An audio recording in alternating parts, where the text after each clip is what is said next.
Bueno, ¿qué tal? ¿Cómo están? Tanto tiempo. Bueno, vamos a retomar los videos, vamos a retomar que a partir de ahora, ya que tuvimos las primeras actividades, con lo que serían los temas de la práctica 2, ¿sí? Antes de eso, quería comentarles un poco que ahora ya está un poco más clara la, la cuestión de cómo va a ser la evaluación. Ya está claro que no va a haber una vuelta a digamos, clases presenciales, por lo pronto, durante el cuatrimestre, o sea que todas las clases van a ser por los mismos medios que venimos manejando. Va a haber por lo menos otras dos actividades de seguimiento, después ya les confirmaré las fechas y si van a ser efectivamente dos o alguna más, según cómo las repartan entre los diferentes temas. Pero bueno, esas actividades de seguimiento van a ser las que si las convalidan, sí, que si no las convalidan en una primera instancia, van a tener sus instancias, sus respectivas instancias de recuperación. Esas actividades van a ser las que les permitan quedar en la condición que les permita rendir un final especial, obligatorio, no va a haber promoción este cuatrimestre, y ese final, cuya fecha todavía no se sabe, pero va a ser un final presencial, por lo tanto no está claro, bueno, va a ser el que les permita aprobar la materia. Existen otras condiciones, si quieren después podemos en en una clase de consultas, podemos hablar con un poco más de detalle de las condiciones de promoción y todo eso, digamos, de cómo va a ser el sistema de promoción, pero bueno, quería comentarles que ya están un poco más claras las cosas. Sobre el tema que viene, es algo que trata de diferentes cuestiones, tanto lo que se llama distribución conjunta como lo que se llama distribución condicional, viene a analizar qué ocurre cuando uno trabaja con más de una variable aleatoria y no tiene ese supuesto que hasta ahora estuvo siempre presente cuando aparecieron dos variables aleatorias o más, que es el supuesto de independencia, ¿sí? Cuando uno tiene independencia en general, y es lo que vamos a concluir cuando terminemos de ver todo esto, alcanza con conocer la distribución de cada variable aleatoria por separado para poder hacer determinados cálculos. Pero cuando uno tiene dos o más variables aleatorias y no sabe si son independientes, y uno tiene ciertas preguntas sobre cuál es la probabilidad de que a X le pase tal cosa y que a Y le pase tal otra, o que pase esto si Y sé que le pasó tal cosa, o que X sea mayor a Y, cualquier evento, el análisis de cualquier evento aleatorio que involucre a dos variables aleatorias, si no tengo el supuesto de independencia, no lo puedo realizar solo conociendo la distribución de probabilidad de cada una de las variables por separado. En esos casos necesito información más completa y una de esas formas en las que puede aparecer esa información más completa es en la forma de lo que se llama la distribución conjunta de las dos variables, que ahora vamos a definir qué es y que vamos a ver enseguida que efectivamente incluye además la información sobre la distribución de cada una de las variables, pero también me permite responder preguntas más amplias. Cuando uno tiene, por ejemplo, dos variables y las piensa como en un vector, dos variables aleatorias, y las piensa como componentes de un vector, obtiene lo que se llama un vector aleatorio. Un vector aleatorio es lo mismo que una variable aleatoria, nada más que en vez de a cada resultado omega chiquito del espacio muestral asignarle un número real, le asigna un par de R2 o de R3 o de Rn de tamaño general. En la clase de hoy la mayoría de las cosas que vamos a ver son para R2 y básicamente en toda la guía van a ver que en toda esta práctica van a ver que nos vamos a manejar en R2, lo cual no quita, y en cada caso vamos a charlar un poco de cómo se extienden estos conceptos, lo cual no quita que sea en general muy inmediato en la mayoría de los casos extender estas ideas a R3 o a Rn en general. Entonces, cuando yo conozco un vector aleatorio, en general voy a querer hacer preguntas del tipo, ¿cuál es la probabilidad de que al vector X sí le pase tal cosa? Así que básicamente es que caiga en determinado conjunto, ¿sí? No en cualquier determinado subconjunto de R2, no cualquier subconjunto de R2, ya saben que hay ciertas restricciones. En R2 también existen estos llamados borelianos, con los que no quiero aburrirlos porque no es tan importante, pero en R2 también existen esos subconjuntos, y básicamente conocer para cada posible subconjunto razonable de R2 cuál es la probabilidad de que XY caiga en ese conjunto, de que el vector XY caiga en ese conjunto, es lo que se llama la distribución del vector aleatorio, o también la distribución conjunta de las variables aleatorias X e Y. Y al igual que pasaba en una variable, para poder trabajar con eso, para tener esa información no hace falta tener como una especie de lista de qué le pasa, cuál es la probabilidad de que X caiga en un conjunto para cualquier conjunto. Alcanza con trabajar con determinados tipos de conjuntos que en general son los de la forma x menor o igual a algo, ¿sí? En una variable aleatoria eran esos, y esos eran los que me definían la función de distribución de la variable. Bueno, ahora lo que vamos a probar, no lo vamos a probar, perdón, lo que se puede probar, pero y es en base a lo que vamos a trabajar, es que la función de distribución, digamos, que vamos a definir, va a basarse en estos conjuntos, ¿sí? Estos conjuntos de la forma x menor o igual a s e y menor o igual a t van a ser subconjuntos de R2 que me van a permitir contestar preguntas sobre cuál es la probabilidad de que el vector caiga en esos subconjuntos, pero también en muchos otros, y básicamente en todos los que sean razonables, que van a ser en todos los borelianos de R2. Todos los conjuntos abiertos de R2, todos los conjuntos cerrados de R2, todas las uniones, intersecciones y complementos de esas cosas y que se logren mediante esas operaciones, digamos, de conjuntos, van a ser conjuntos razonables, van a ser conjuntos a los que yo les voy a poder preguntar cuál es la probabilidad de que el vector xy caiga en este conjunto. Entonces, lo interesante es que no hace falta tener información sobre cuál es la probabilidad de que el vector caiga en cada uno de esos conjuntos, sino que alcanza con conjuntos de esta forma. Todos los de esa forma para todo S y T. ¿Qué forma tienen esos subconjuntos? Bueno, supongamos que estuviéramos pensando en el conjunto x menor o igual a 3 que y menor o igual a 2.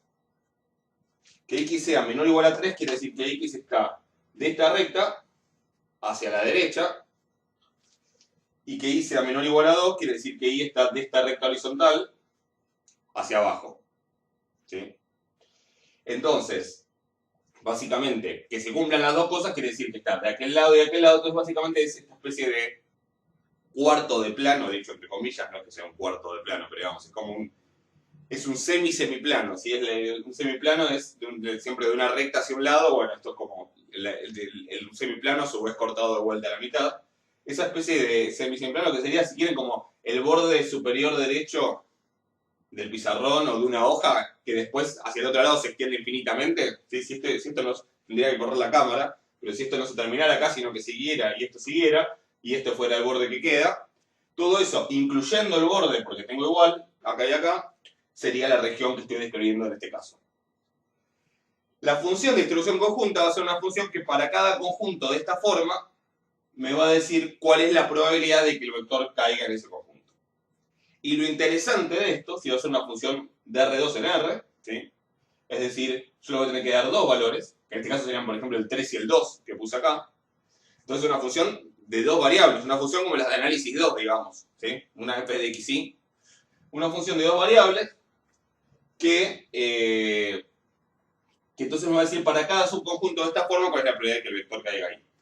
Y como les estoy diciendo, esa función va a tener la capacidad de decirme no solamente cuál es la probabilidad de que x y caiga en un subconjunto de esta forma, sino también que caiga en un subconjunto con otras formas distintas, incluso muy distintas a esto. Nosotros vamos a ver muy poco de cómo usar la función de distribución para hacer estas cuentas. Ahora vamos a hacer uno o dos ejemplos para que vean, pero es en general bastante complicado porque uno van a ver enseguida que no es tan fácil de manejar. Ahora vamos a ver, por ejemplo, cómo calcular la probabilidad en un rectángulo o algo por el estilo. Van a ver que tiene sus vueltas. Y que si uno encima lo quiere generalizar a más variables, a mayor dimensión, se pone peor todavía la cosa. Sin embargo, de vuelta, mucho más cómodo en general que trabajar con la función de distribución, va a ser trabajar con otras cosas, como la densidad o la probabilidad puntual, pero que solamente funcionan en casos particulares. ¿Cuál es la importancia de la teórica y práctica de la función de distribución? Que existe para cualquier vector aleatorio. Todos los vectores aleatorios tienen definida una función de distribución.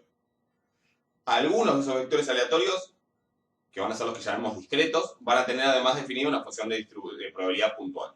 Y otros vectores aleatorios, que los vamos a llamar absolutamente continuos, van a tener definida una función de densidad conjunta.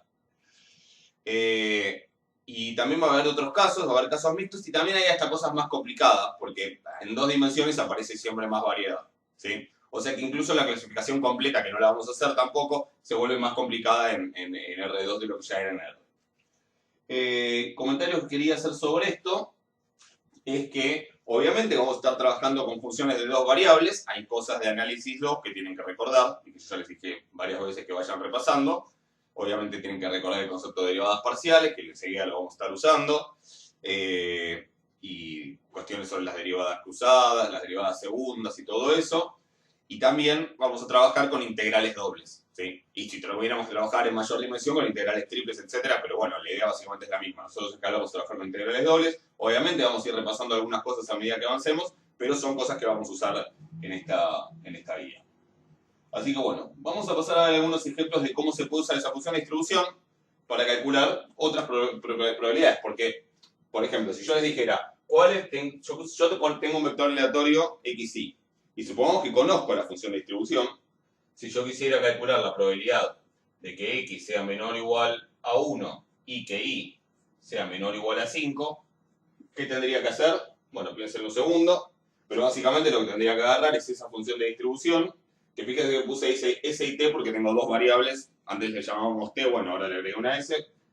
Básicamente lo que voy a tener que hacer es a la función de distribución conjunta, evaluarla en el punto 1, 5, ver cuánto da y esa va a ser la respuesta. De hecho, ya que estamos lo claro, yo acá puse que el codominio es R y no está mal, pero la imagen siempre va a estar en el intervalo 0,1 porque es una probabilidad, igual que la función de distribución de una variable aleatoria. O sea que si quieren directamente podrían decir que el codominio es el intervalo 0,1 y listo.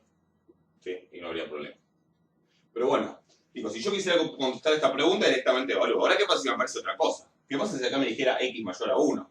O si me dijera x entre 1 y 2 y mayor a 5. ¿Cómo se hacen esas cosas? Bueno, hay que ver cómo uno empieza a jugar con los complementos y todas las propiedades que ya tenemos, que salen de los axiomas de Kolmogorov, para calcular probabilidades. Vamos a ver muy pocos ejemplos porque, insisto, es lo más incómodo de hacer. Sí, en general va a ser siempre mucho más cómodo trabajar con la función de probabilidad puntual y con la función o con la función de densidad conjunta, según el caso. Solo vamos a ver esos dos casos, vectores discretos y absolutamente continuos.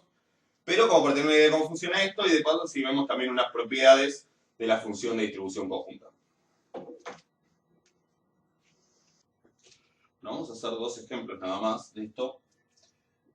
Vamos a suponer que tenemos dada, ¿sí?, una f de xy, una función de distribución conjunta, ¿sí?, una f grande, como la que definimos recién. Vamos a suponer que la conocemos, no sé cuánto es, no sé, no tengo la fórmula, podría estar definida por partes, podría ser una sola expresión, lo que sea, pero si yo doy un punto la puedo calcular, esa es la cuestión. Y entonces vamos a tratar de calcular estas probabilidades que figuran acá, ¿sí? La primera es la probabilidad de que x sea mayor a 2 o que y sea mayor a menos 1. Para entender la idea de esto, para entender mejor cómo lo podemos llegar a hacer, tratemos de hacer un dibujo. Si acá está x2 e y menos 1 está acá, x mayor a 2 sería básicamente desde esta recta para allá, ¿sí?, para la derecha. Y sin contar la recta, porque es mayor. Y mayor a menos 1 sería de esta recta horizontal hacia arriba, y sin contar la recta, porque es mayor estricto, no mayor igual. Entonces sería esto. Y además, entonces uno dice, bueno, entonces esta región de acá, no, porque dice O. Si dice O, es todo lo que está pintado de algún color. Una vez, o dos veces, o las veces, o las que sean, ¿sí? Todo lo que está pintado alguna vez. Es decir, básicamente es todo lo que no está en esta región de acá, ¿sí? Es todo esto, que es todo lo que no está en esta región de acá, incluyendo lo que está sobre las rectas, incluyendo esa esquina, ¿sí? Entonces, que me doy cuenta con eso. ¿Cuál es esa región de acá? ¿Cuál es, digamos, me estaría diciendo todo esto menos, supongamos que acá está menos 1, y acá está el 2, todo esto menos esta región.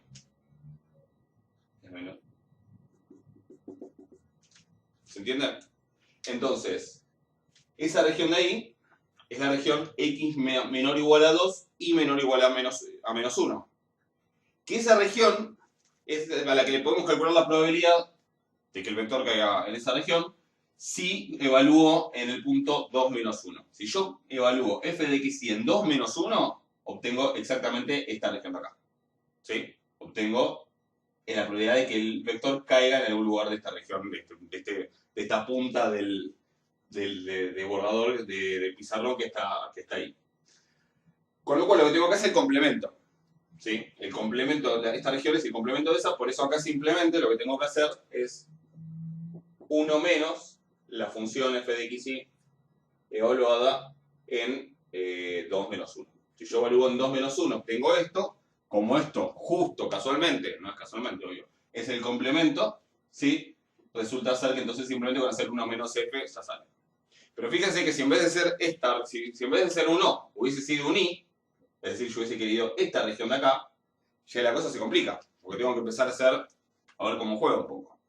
Vamos a hacer un ejemplo que es de otra cosa, pero que es similar y que van a ver justamente por qué se empieza a complicar, ¿sí? Y cómo, con las mismas ideas de lo que vamos a ver acá, si quieren podrían intentar resolver el caso del I. Pero, insisto, tiene sus vueltas esto. Otras cosas, otros problemas que se le agrega. ¿Qué pasa si hubiese sido esto, pero con algún mayor igual en lugar de un mayor estricto? Bueno, en ese caso, además, en alguno de estos, en el 2 o el menos 1, habría que haberles tomado límite por izquierda en vez de evaluarlos en los puntos. Las mismas cosas que pasan para la función de distribución también pasan acá, ¿no? Cuando cambio las desigualdades estrictas por no estrictas y viceversa, las cosas que en un caso se hacen evaluando, en el otro se hacen tomando límites por izquierda. Si hiciera falta. Obviamente, cuando la función de distribución, todavía no definí vector continuo, cuando la función de distribución sea una función continua, no va a haber diferencia entre las preguntas que sean probabilidad de algo con desigualdades estrictas y desigualdades no estrictas. ¿Sí? Eso va a ser igual que antes. Hagamos uno más. ¿Qué pasa si quiero la probabilidad de que x esté entre menos 1 y 1 y de que y, al mismo tiempo, que y esté entre 2 y 4? O sea, yo quiero esto. Yo quiero x entre menos 1 y 1 y entre 4 y 2. X entre menos 1, y esta la quiero punteada porque no quiero el menos 1 y sí quiero el 1, están sospechosamente acomodadas los iguales y tiene que ver de vuelta con esto de que para que todo quede para evaluar la f, pero si no, insisto, los casos contrarios se pueden hacer con límites por izquierda. Entonces, x entre menos 1 y 1 básicamente va a ser todo lo que esté en esta franja. Y entre 2 y 4, bueno, me quedé un poco torcida. Y entre 2 y 4 va a ser todo lo que esté en esta franja, ¿sí? Con lo cual, en realidad lo que yo estoy buscando es este rectángulo de acá con esta parte punteada. Y si quieren pueden chequear que sin incluir esta punta ni esta punta, pero bueno, eso es un detalle, ¿sí? Obviamente no es un detalle que es importante en algunos casos y en otros casos no, pero bueno, lo comento nada más, no quiero complicar tanto el dibujo. O sea que me quiero quedar con un rectángulo así. Entonces veamos qué podemos hacer. Yo digo, bueno, yo quiero solo ese rectángulo, pero ya sabemos que la función de distribución solamente me da probabilidades de regiones como esta que no terminan nunca, digamos que en esta punta se parecen, ¿sí? Pero que siguen infinitamente. Entonces yo podría empezar por f de x en el 1, 4, ¿sí? Que serían el valor más alto de x y de y. Yo podría empezar con f de xy en el 1, 4, ¿y qué voy a obtener? Si hago eso, vamos a hacer un dibujo también. Acá tengo el 4, no, acá tengo el 1, no importa la escala, obviamente. O sea, importa la escala en cada eje, pero no tiene por qué ser la misma escala en un eje y otro. Si yo tomo f de 1, 4, básicamente lo que tengo es toda esta región, ¿sí? Y quiero que me quede solo esta región, ¿sí? ¿Hasta dónde llega? Llega hasta el menos 1 y llega hasta el 2. Entonces está por acá, por la mitad. ¿Sí? Entonces, ¿qué tengo que hacer? Bueno, por empezar tendría que sacarle todo lo de este lado. O podría también pensar en sacarle todo lo de acá abajo. ¿Sí? Eso, el camino que elijan me va a llevar a lo mismo, no importa. Vamos a suponer que le quiero sacar todo lo que está del menos 1 para allá. ¿Sí? Entonces lo que voy a hacer es tomar esta región, la que es como de vuelta, como el pizarrón, ¿sí? O como una hoja. como la punta de una hoja, pero que sigue infinitamente, pero empezando desde este punto. Empezando desde el menos 1, 4. Si yo le resto eso,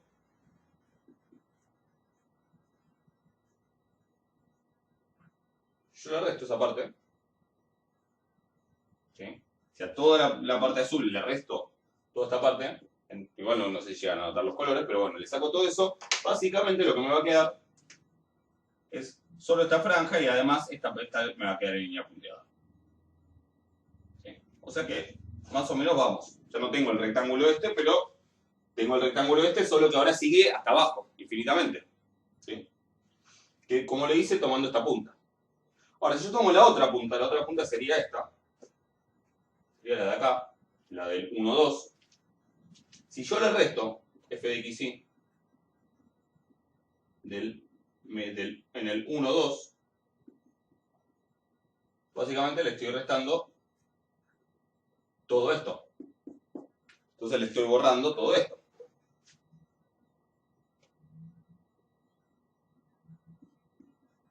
Estoy borrando los ejes, no importa. Ahora van a ver a dónde voy. Y entonces ya está, magia. Me quedé solamente con la parte que yo quería.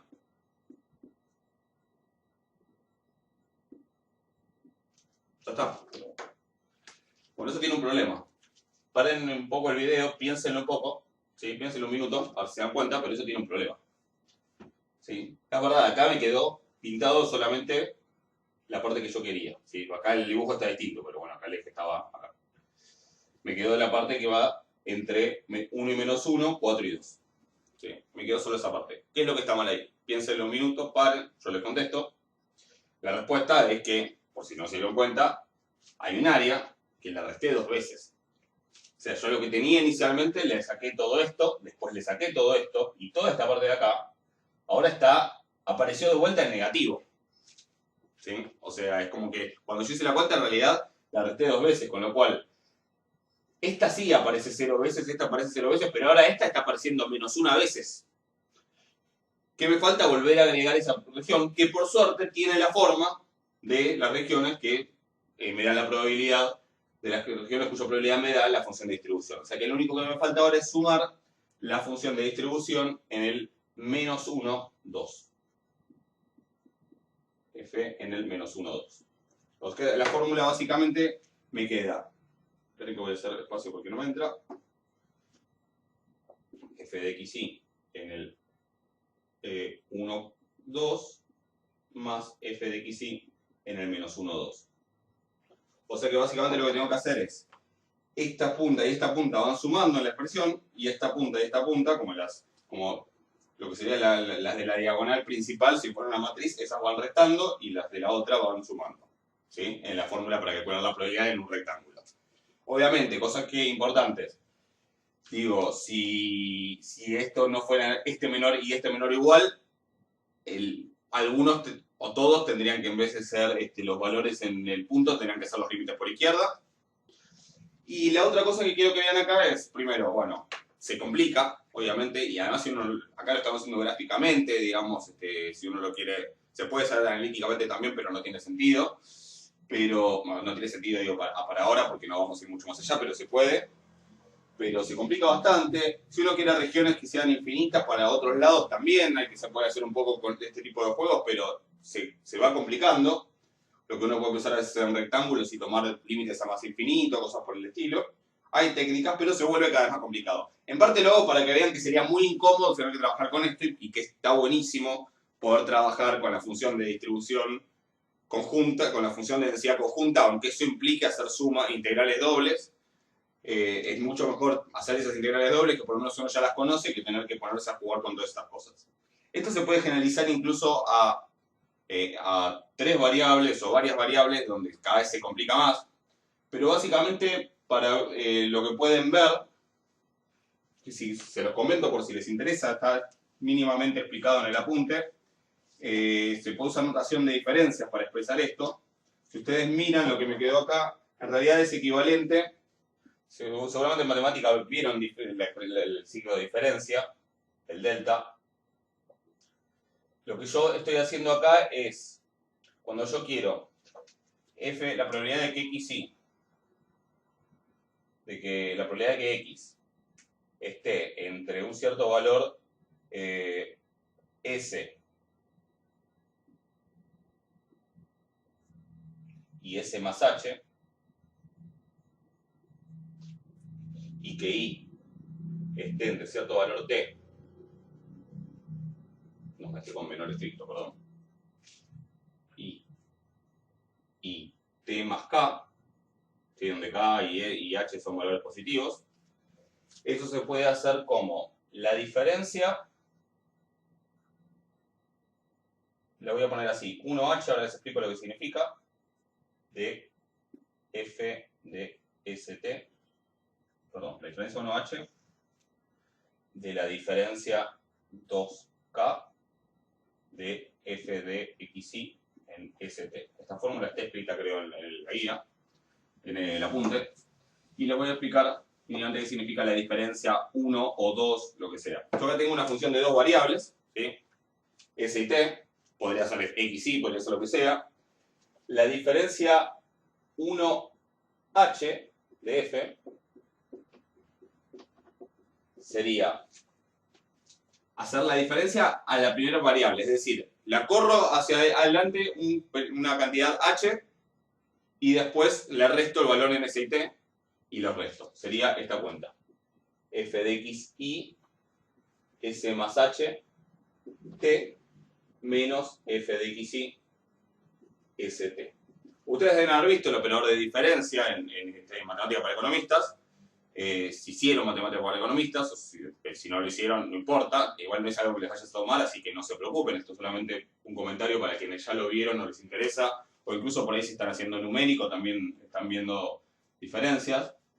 La diferencia de una función f de x es f de x más h menos f de x, ¿sí? La diferencia de incremento h. La diferencia de incremento 1 es f de x más 1 menos f de x. Bueno, acá son diferencias, pero parciales, son respecto a una variable. El 1 me indica que es respecto de la primera variable. Y la h me indica que el incremento es h, ¿sí? Entonces acá lo que estoy haciendo es, en cualquier orden se puede hacer, son conmutativos los operadores, ¿sí? Conmutan los operadores y da lo mismo. Se puede hacer la cuenta de hacer la diferencia respecto de la segunda variable en un periodo, en un incremento k, y a lo que me queda hacer la diferencia respecto a la primera variable en un incremento h, y me queda la fórmula que básicamente es f en s más h t más k menos f en s más ht menos f en st más k menos f en st. Así que es la fórmula general que sería para un rectángulo cualquiera, cómo se calcula la probabilidad con esto. Lo interesante de esto es que me permite después generalizarlo muy fácilmente a 3 variables, 4 variables, porque sería básicamente agregar más operadores de diferencia. O sea que no es inmanejable, hay formas de hacerlo, es lo que les quiero mostrar, pero también lo que les quiero mostrar es que es bastante molesto.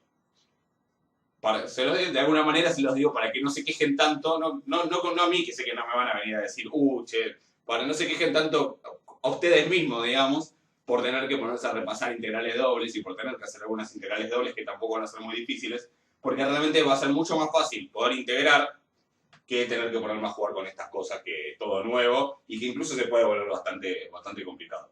¿Ok? Entonces lo siguiente que vamos a hacer es ver algunas propiedades de la función de distribución para tener en cuenta algunas cosas importantes y después ya vamos a pasar sí a hablar de vectores discretos y de vectores absolutamente continuos. Bueno, vamos a hablar de algunas propiedades entonces, que tienen toda función de distribución. Van a ver que en varias cosas va todo a ocurrir similar a lo que pasaba en las funciones de distribución de variables aleatorias. Ahora vamos a hablar de funciones de distribuciones conjuntas, es decir, si f de x es una función de distribución conjunta, una función de dos variables, vamos a hacerlo. Y lo mismo va a valer para más variables. Entonces, dos cosas que no voy a demostrar, digamos, ni charlar mucho, porque la idea sería la misma que ya vimos cuando vimos funciones de distribución, es que va a ser continua derecha en cada variable, es decir, pensada como variable, como función de s para cada valor de t, la puedo pensar como una función de s y va a ser continua derecha, y pensada como función de t, y dejando quieto para cada valor de s, va a ser continua derecha en t. Lo mismo va a ser no decreciente en cada variable. Si yo dejo quieta una variable y la otra la aumento, la función no va a bajar y eventualmente puede subir. Y después me interesa que veamos con un poco de detalle qué pasa con esto de los límites, ¿sí? ¿Qué pasa con el límite cuando s tiende a menos infinito, ¿sí?, de esta función?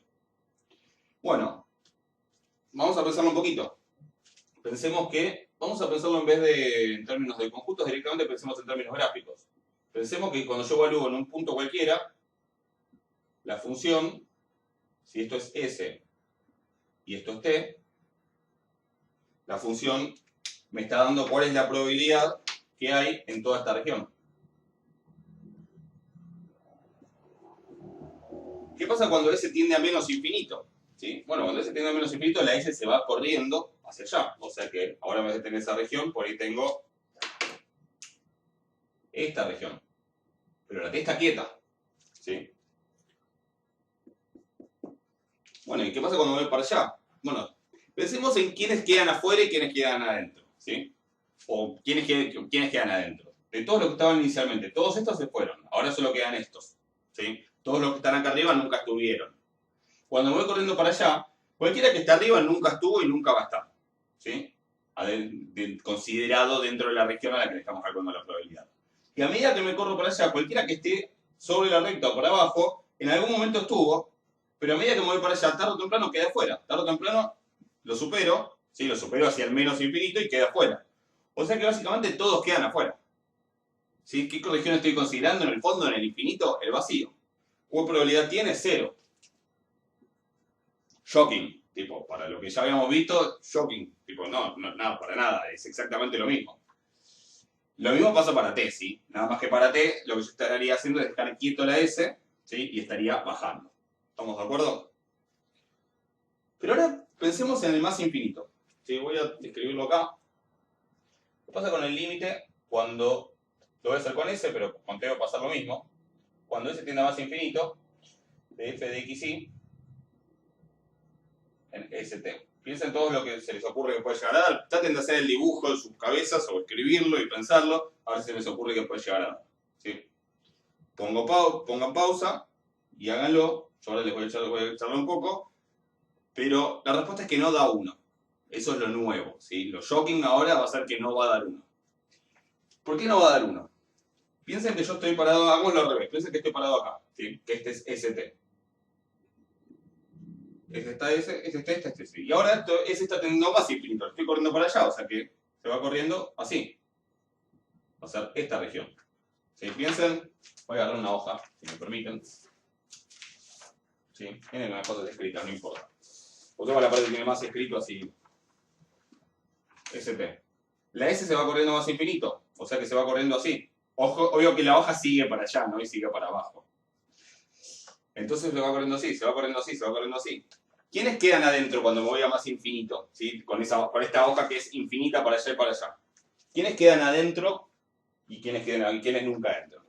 Pues los que nunca van a entrar son los que están arriba de T. ¿Sí? Pero todos los que están en T o para abajo, eventualmente quedan adentro. O sea que cuando voy a más infinito, la región que estoy cubriendo es todo esto. Y esto es la región de los puntos donde I es menor o igual que T. O sea que, ¿qué estoy calculando cuando hago que S se vaya más infinito? Estoy calculando la probabilidad de que I sea menor o igual que T. Y les pregunto, ¿cómo le llamamos normalmente a la probabilidad de que I sea menor o igual que T? Bueno, eso es exactamente lo mismo que ya venimos llamando función de distribución de I evaluado en T. ¿Qué pasó acá? Cuando S se fue a menos infinito, 0. Eso no es nada nuevo. Pero cuando S se fue a más infinito no me dio 1. Porque lo que estoy acumulando es solo en S, pero la T todavía no se fue a más infinito. Entonces, cuando S se va a más infinito y T se queda quieta en un lugar, lo que voy a encontrar es la función de distribución de I en ese punto. Esa función de distribución es lo que se llama la función de distribución marginal de I. ¿Sí? Cuando uno, en el contexto donde uno tiene varias variables, a la distribución de una de las variables se le llama distribución marginal. Después van a ver por qué, de dónde le viene el nombre. Pero esa distribución marginal es la distribución de una sola de las variables. Y yo les dije que enseguida íbamos a ver que cuando uno tiene la función de distribución conjunta, en particular tiene la información de la distribución de cada una de las variables por separado. Bueno, ¿dónde está guardada esa información? digamos, ¿dónde está guardada? ¿Dónde está guardada? En la función de distribución conjunta. ¿Cómo lo obtengo? Tomando el límite en más infinito. Esa es la manera cuando uno trabaja con la función de distribución conjunta. Cuando trabajamos con densidad conjunta o con probabilidad conjunta, ya veremos, ¿sí? Pero cuando trabajamos con la función de distribución conjunta, la manera de recuperar la distribución de una de las variables en particular es hacer que la otra se vaya más infinito. En este caso, para que aparezca la de i, que es la segunda variable, yo tengo que hacer que la primera variable, que la estoy representando acá con s, se vaya más infinito. Obviamente, si tomo el límite cuando t se va más infinito, piensen que voy a obtener, lo que voy a obtener es la función de distribución. Voy a escribir acá. Si yo tomo el límite cuando t tiende a más infinito, piensen incluso en términos gráficos, lo que voy a estar haciendo es dejar quieto el s y subir. Voy a obtener la función de distribución de la x, solo que lo voy a tener escrita no con la variable t, sino con la variable s. ¿Se entiende? O sea que es diferente la situación acá, lo que pasaba antes, cuando una de las variables tiende a menos infinito, sí se va a 0. Cuando una se va más infinito, lo que obtengo lo que me da no es 1, sino la función de distribución de la otra variable. ¿Ok? Ahora sí, si yo además de hacer que t se vaya más infinito, también hago que s se vaya más infinito, o al revés, como ahora estaría haciendo en esta que s se vaya más infinito, ahí sí me da 1. Es decir, que lo que sí vale es que cuando todas se van a más infinito, cuando todas las variables se van a más infinito, en ese caso sí obtengo 1. ¿Okay? Porque ahí sí voy a estar cubriendo todo. Cuando todas, tanto la horizontal como la vertical, y si hubiese otras se van a más infinito, ahí sí voy a estar cubriendo con mi hoja infinita, con mi hoja cuarto infinita, voy a estar cubriendo todo el plano. ¿Se entiende? Eso se puede generalizar en funciones con 3 variables x y z, por ejemplo. Si cualquiera tiende a menos infinito, voy a ir a 0. Pero si una de ellas tiende a infinito, voy a obtener la distribución conjunta de las otras dos. Y si dos de ellas tienden a infinito, a más infinito, voy a obtener la función de distribución marginal de la que me queda. ¿Se entiende? Eso de hecho lo pueden ver en el apunte, pero la idea es que esto se puede generalizar. ¿Sí? Pero bueno, esta es una propiedad importante, tenganla presente. Y en algunos casos, en algunos ejercicios la vamos a usar. Pero bueno, ahora habiéndonos convencidos de que es bastante molesto trabajar con esta función de distribución conjunta, a pesar de que no deja de ser una maravilla en algún sentido, que una función relativamente simple, una función de las de análisis 2, sea capaz de retener toda la información de cómo calcular la probabilidad de que un vector tome valores dentro de cualquier subconjunto razonable del plano, pero que puede ser también un conjunto muy raro, parece una circunferencia, una cosa medio rara. Vamos a ver maneras más eficientes y más simples de hacerlo para casos particulares. Esos casos particulares son los vectores discretos y los vectores absolutamente continuos. Lo otro que quiero comentar antes de eso, no lo dije, pero ya que estamos, lo menciono. Nosotros vimos cómo calcular probabilidad en rectángulos, ¿sí? Cómo calcular probabilidad en rectángulos así. Bueno, si yo empiezo a tomar rectángulos cada vez más chiquititos, pero dejando quieto siempre este punto, es decir, el mismo punto, pero lo hago más chiquitito, es decir, las dos variables, el incremento de una y otra los hago tender a 0, en el límite de esos incrementos, lo único que va a quedar, porque piensen que acá no queda ni siquiera esto ni esto, ¿qué va a quedar? Supongamos que este es el punto 1, 1, ¿sí? Y que acá sigue siendo el 1, 1, solo que el rectángulo es más chiquitito. Esto es el 1, 1 y del 0, 0. Acá es el 1, 1, pero voy desde el 0,8, 0,8. Y acá supongamos que sigue siendo el 1, 1, pero más chiquitito. Si yo sé calcular las probabilidades en esos rectángulos, ¿sí? Pero puedo tomarlos cada vez más chiquititos. En el límite, ¿qué me va a quedar cuando tome que cada uno de estos lados tienda a 0? Lo que me va a quedar es pura y exclusivamente el punto 1, 1, 1. O sea que con las funciones de distribución conjunta también puedo calcular probabilidades puntuales. Pasa que se vuelve molesto, porque ya no es simplemente ver un salto, como veíamos en una sola variable. Acá tendría que ver probabilidad de rectángulos usando estas dobles diferencias parciales y tomar límites en el infinito. La cosa es que me interesa que quede claro que se puede. ¿Sí? Que los puntos, con la función de distribución conjunta, puedo calcular probabilidades puntuales. ¿Sí? Y por lo tanto, para un punto cualquiera, puedo ver si tiene probabilidad puntual 0 o no. O sea, esa cuenta se puede hacer. No la vamos a hacer, pero se puede. Y no es tampoco imposible, y no es tampoco una cosa, es molesto, es pesada, pero digamos, se puede hacer. Habría que tomar dos límites, en realidad un límite doble sería, habría que dos cosas tendrían que tender a cero, o por lo menos unos límites iterados. Bueno, y una vez que uno llega a poder calcular probabilidades puntuales es cuando puede definir que es un vector discreto. Los vectores discretos básicamente van a ser lo mismo que eran las variables discretas. Van a ser vectores cuya probabilidad total esté toda distribuida en puntos, ¿sí? Es decir, que uno tenga un conjunto de puntos, todos de probabilidad positiva, que si uno suma esas probabilidades, de 1. Porque uno podría ponerse a buscar cuáles son todos los puntos donde un vector aleatorio tiene probabilidad puntual positiva. Y no son solamente las discontinuidades. Porque las discontinuidades acá también se podrían dar, en el plano, se podrían dar sobre todo una recta, ¿sí? Y en ese caso, puede ser que toda esa recta tenga probabilidad puntual positiva, pero cada punto de esa recta no, porque ya sabemos que una recta, un segmento, un intervalo puede tener probabilidad positiva, esto piénsenlo ahora en una variable, sin que, aun cuando cada punto tiene probabilidad 0. O sea que acá ya la discontinuidad no es el criterio razonable para andar viendo probabilidad puntual. Entonces es como una discontinuidad por derecha y por izquierda que necesito. Y es más complicado que eso, no quiero entrar en ese problema. Pero la cuestión es, yo podría ver cuáles son todos los puntos del plano que tienen probabilidad positiva. Y podría ver si entre todos ellos la probabilidad llega a ser 1 o no. Obviamente esos puntos van a ser lo que llamamos el rango. ¿Sí? El conjunto de esos puntos va a ser lo que llamamos el rango del vector, o el rango conjunto de las variables. Y bueno, si llego a sumar toda la probabilidad, no sé si probabilidad 1 entre todos esos puntos, quiere decir que voy a tener un vector aleatorio discreto. Si no, puede tener algún tipo de vector aleatorio mixto, con lo que no nos vamos a meter definitivamente.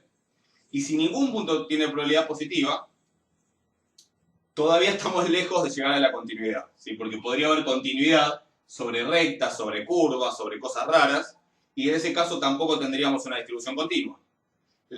Las distribuciones continuas van a ser aquellas que tienen una fxy continua, que además en algunos casos van a tener densidad. Con lo cual los discretos y los absolutamente continuos van a estar como en dos polos opuestos de una paleta de opciones bastante complicada, con la que no nos vamos a meter, ¿sí? Pero no vamos a meter con esos dos casos que no solo son los más simples de manejar, sino que también son en la mayoría de los casos los más útiles. Así que bueno, vamos a pasar a hablar de vectores discretos primero y después vamos a ver las mismas cosas pero para el caso absolutamente continuo.